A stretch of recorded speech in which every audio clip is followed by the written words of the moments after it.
Guys, remove natin tong chuck drill na ito, no? Nag-stack up na, ayaw na siya magano.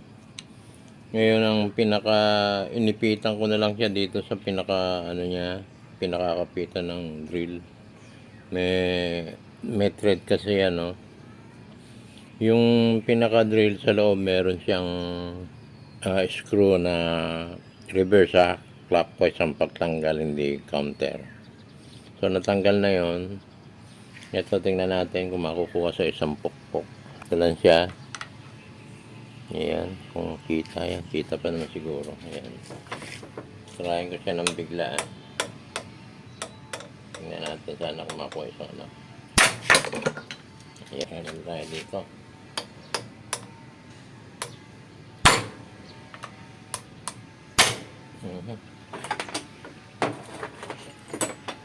Ano lang siya. Lumalabas.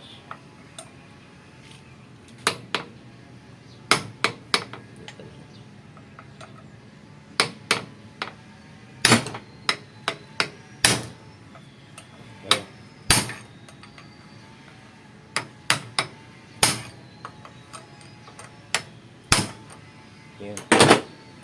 Ayun, tanggal. So guys, nakuha sa pang 3 pukpok.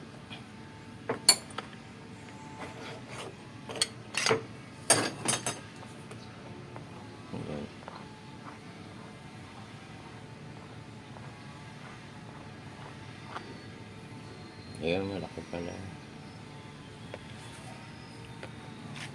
So ito guys, dito ko inipit yung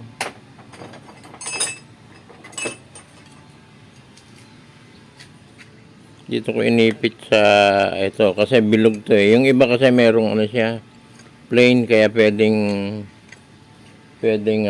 yung ano na yung wrench na ganito, yung manipis yan. Pag ano siya, pag kudrado. Kaya lang bilog to eh. So inipit ko na lang siya dito yan. Yung ano nyo, yung pang-ipit nyo tong ito maganda to kasi may ipin to eh. Itong pile, yan, yung may ipin na yan, hindi masyado siyang dudulas. Kasi below ground.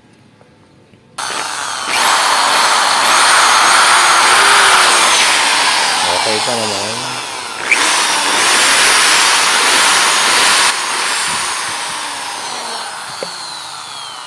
Ito ang brand talon top.